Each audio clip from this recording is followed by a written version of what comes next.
अस्सलाम वालेकुम सामीन, हाज़िर खिदमत है फ़रत इश्तियाक के नावल दिल से निकले हैं जो लफ्ज़ की अगली किस्त। वो उस रोज़ उस रूठी हुई लड़की को मनाने के लिए अपना मदा लेकर उसके पास चला आया।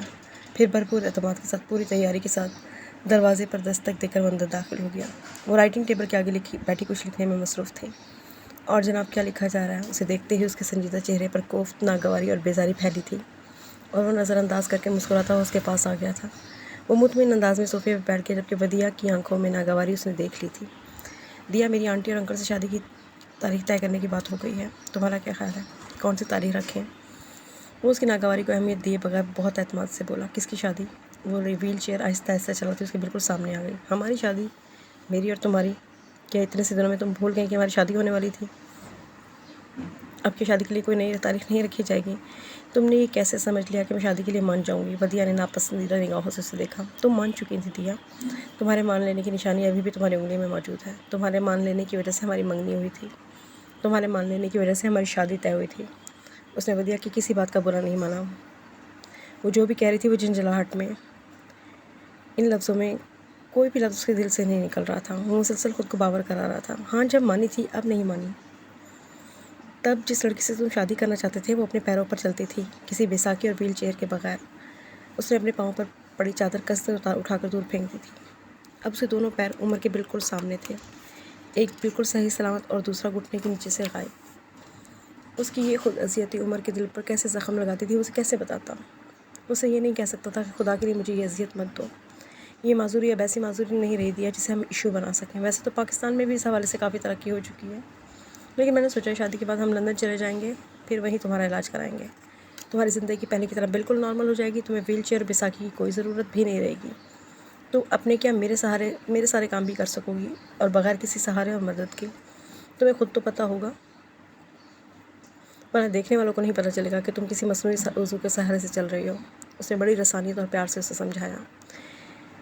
ये सब जो तुम मुझे बता रहे हो, ये सब मैं जानती हूँ, और मैं तो ये भी जानती हूँ कि अगर मेरी दोनों टांगें, दोनों हाथ, दोनों पाँव सब कुछ कट चुके होते हैं और मैं ज़िंदगी भर के लिए इसी तरह माजूर हो जाती, कभी किसी इलाज से ठीक ना हो पाती, तब भी तुम मुझसे ही शादी करते।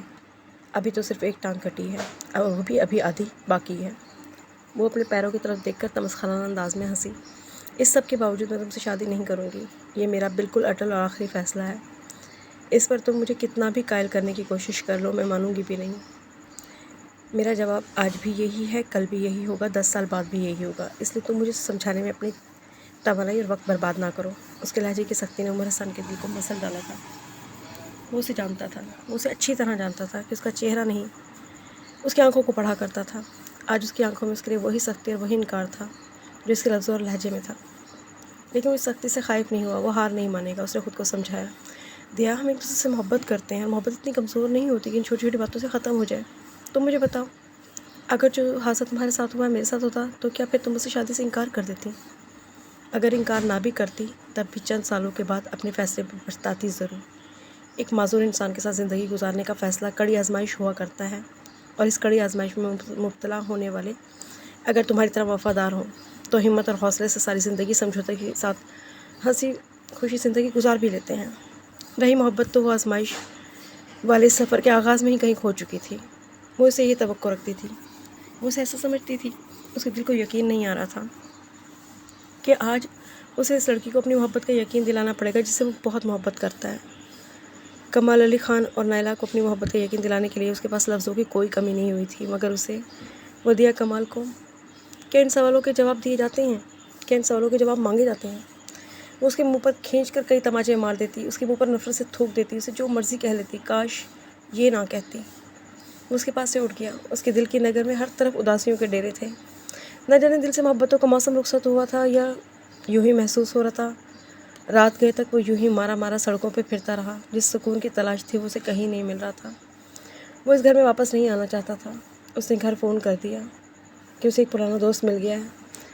रात से उसी अपार्टमेंट में गुजारने का फ़ैसला किया। अपने अपार्टमेंट का किराया वो हर माह पाबंदी से दे रहा था, लेकिन शादी वाले दिन अब्बा मियाँ का फ़ोन सुनते ही जो वहाँ से निकला था, तो दोबारा कभी मुड़कर वहाँ नहीं गया था।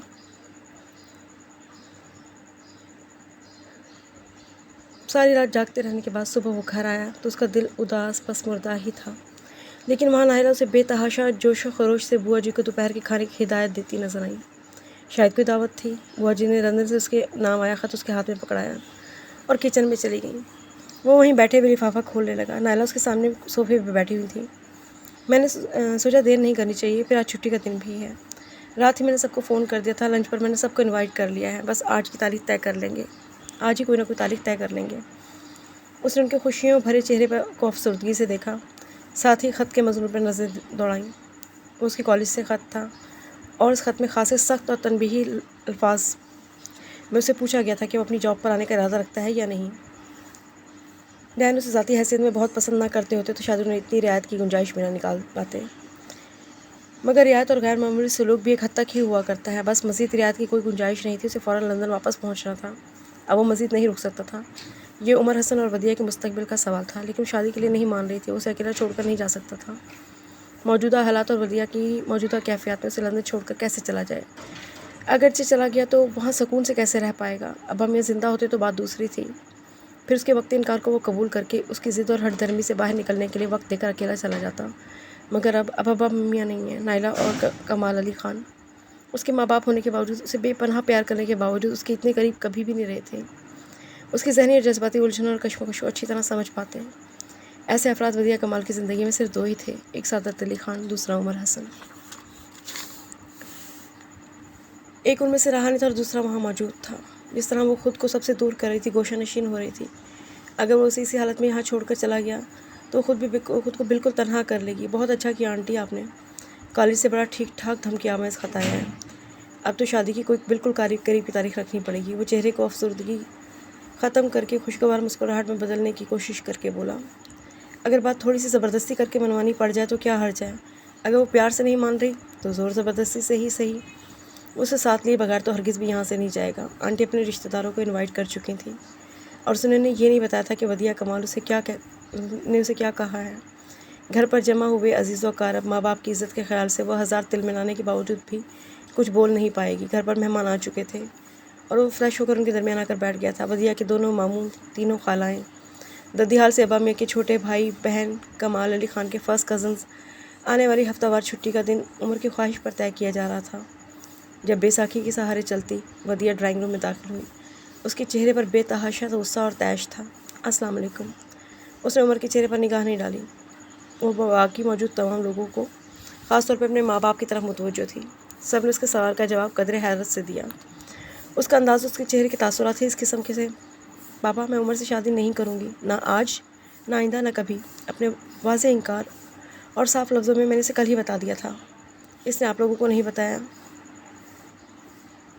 कहने दे इसे, हम इसे प्रेशराइज़ करके शादी के लिए राज़ी करवा लेंगे। और वदिया कमाल के बारे में उमर हसन का ख्याल गलत साबित हो गया कि रिश्तेदारों के सामने माँ बाप की इज़्ज़त के ख्याल से वो खामोश हो जाएगी। वो बेझिझक और बेखौफ सबके सामने खुद सरी के साथ खड़ी थी। वो जैसी हरगिज़ भी नहीं थी वैसा इस वक्त करके ज़रूर दिखा रही थी। वदिया, नायला ने तनबीही निगाहों से घूरा। मुझे बात करने दे मामी, ये मेरी ज़िंदगी की बात है और मेरी ज़िंदगी का फ़ैसला उमर हसन नहीं, मैं खुद करूँगी। इसे देवता बनने का शौक़ है, दूसरों का दान चुराने का। इसे शौक़ है कि मैं सारी ज़िंदगी इसकी भीख में दी हुई ज़िंदगी और खुशियों के साथ गुजारूं, मगर मेरा ऐसा कोई इरादा नहीं है। यही मेरा आखिरी फ़ैसला है। मैं तुम्हें बताऊंगी, जिस तरह तुम मुझसे मोहब्बत करते हो, ये कहते हो कि तुम मेरे लिए कभी कुछ नहीं बदलेगा, बिल्कुल इसी तरह मैं भी तुमसे मोहब्बत करती हूँ। मैं भी तुम्हारे लिए कभी नहीं बदलूँगी। ज़िंदगी में कहाँ पर उसे गलती हुई थी, कौन सी गलती थी, किसका दिल दुखाया था उसने, कौन सा ऐसा गुनाह कर डाला था जिसकी सज़ा उसे बतौर ख़ास मिल रही थी। कभी ना बदलने वाली लड़की उससे नफ़रत का इजहार कर रही थी। वो कर्ब और अज़ियत से अपने होंठ कुचलता रहा और वो अपनी बात मुकम्मल करते ही वहाँ से एक मज़ीद पल ठहरे बगैर वहाँ से चली गई। आज जो तमाशा हुआ उस पर मैं, मम्मी, पापा तो शर्मिंदा हूँ, मगर तुमसे हरगिज़ नहीं। इसलिए इस खुशफहमी में मुब्तला मत होना कि तुमसे माज़रत करने आई हूँ। वो अपने कमरे में दोनों हाथ लटकाए इसी तरह बैठा था जैसे उसके हाथों में कुछ भी नहीं बचा था।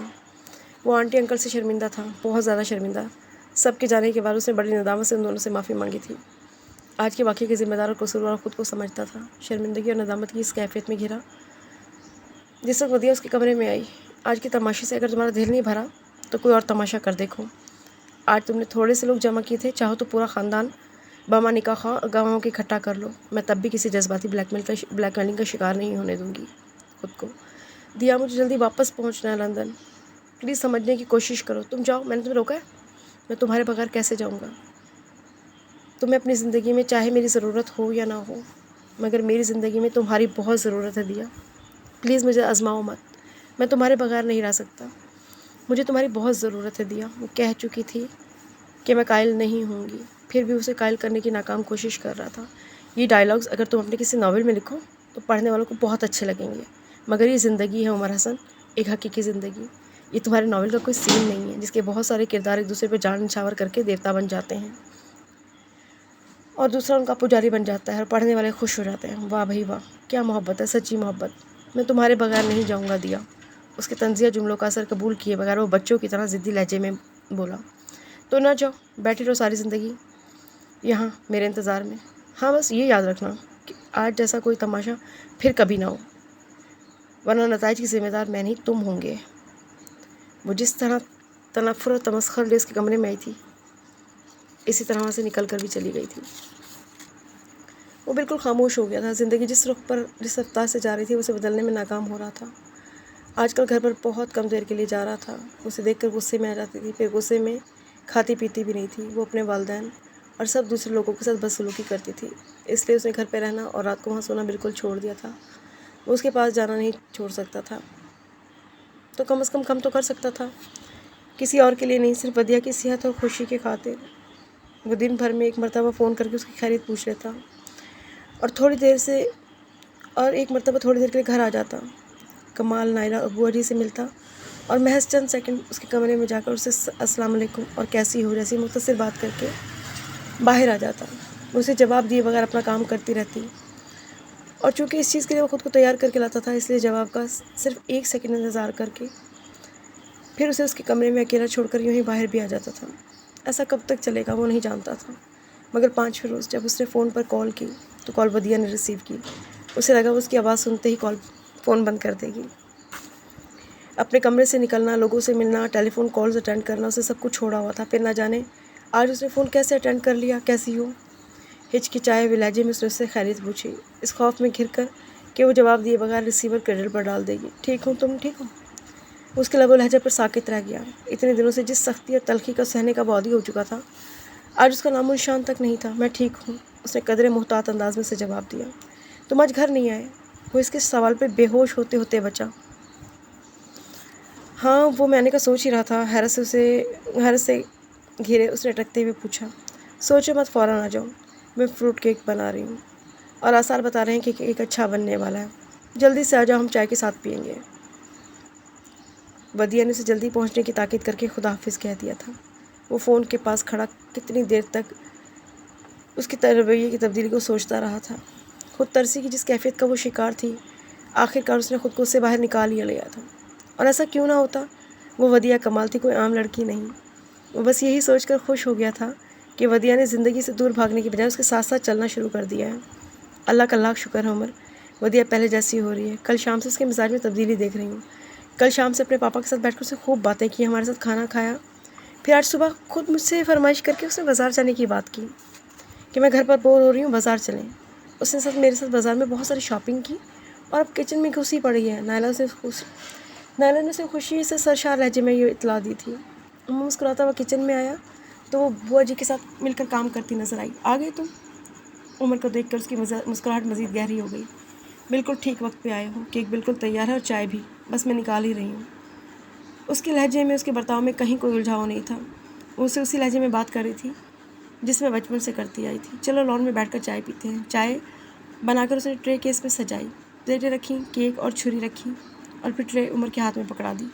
बुआ जी, आपकी और मम्मी की चाय भी निकाल दी है मैंने। बुआ जी ने मुस्कुराते हुए गर्दन हिलाई तो उमर की तरफ वो फिर से मुतवज्जो हुई। कहाँ खोए हुए हो? लॉन में चलो ना। वो बैसाखी के सहारे चलती आगे बढ़ी और वो ट्रे उठाए कुछ गुमसुम उसके पीछे पीछे। ट्रे मेज़ पर रखने के बाद वो दोनों आमने सामने लॉन की चेयर्स पर बैठ चुके थे। इतने चुप होकर क्यों बैठे हो? कुछ बात करो। वदिया ने केक का एक बड़ा सा पीस उसकी प्लेट में रखा और प्लेट को उमर की तरफ बढ़ाया। ज़िंदगी में पहली बार वदिया के हाथ की बनी हुई चीज़ खाने को उसका जी नहीं चाह रहा था, फिर भी उसने प्लेट पकड़ ली। उसने खुद भी अपने लिए केक का पीस काटा और खाना शुरू कर दिया, जबकि वो प्लेट हाथ में वैसे ही लिए बैठा था। तुम्हारे मुसव्वदे का क्या बना? اور کتنے دن لگاؤ گے نظر ثانی کرنے کے لیے؟ جان لندن میں تمہاری جان کو رو رہا ہوگا، تمہارے فینس فون کر کر کے خط لکھ لکھ کے اسے اور الزبت کو عاجز کیے ہوئے ہیں۔ ہمارا ہر دل عزیز عمر حسن آخر کب جلفہ افروز ہوگا؟ کچھ تو خدا کا خوف کرو، جلدی سے مسودہ روانہ کرو۔ وہ خود ہی سوال کرنے اور خود ہی جواب دینے میں مصروف تھی۔ وہ خاموشی سے ایک ٹک اسے دیکھے جا رہا تھا۔ اس کا دل ایک عجیب بات اسے کہہ رہا تھا، عمر حسن آج یہ چہرہ تم آخری بار دیکھ رہے ہو۔ اس کی دل کی حالت اس مریض جیسی ہو رہی تھی جو اپنی زندگی کی آخری سانسیں لے رہا ہو، مدھم ہوتے ہوتے جس کے دل کی دھڑکن کسی پل بھی رک جانے والی ہو۔ عمر اپنی جاب دوبارہ جوائن کر رہی ہوں۔ 5-6 مہینے بہت ہوتے ہیں گھر میں آرام کرنے اور گھر پہ پڑے رہنے کے لیے۔ اب میں بالکل ٹھیک ہوں، مجھے کوئی تکلیف نہیں ہے، پھر گھر پر رہ کر کیا کروں گی؟ اور وہ جو تم مجھے مصنوعی ٹانگ لگوانے کا مشورہ دے رہے تھے تو میں بھی سنجیدگی سے اس کے بارے میں سوچ رہی ہوں۔ بیساکھی یا ویل چیئر کے ساتھ مجھے نارمل زندگی گزارنے میں دقت ہوتی ہے، لیکن ٹانگ لگوانے کے بعد تو پھر واقعی میں روزمرہ کے کام تمام اطمینان کے ساتھ کر سکوں گی۔ وہ مسکراتے ہوئے ہلکے پھلکے انداز میں اپنی معذوری اور مستقبل کے ارادے بھی اس سے ڈسکس کر رہی تھی۔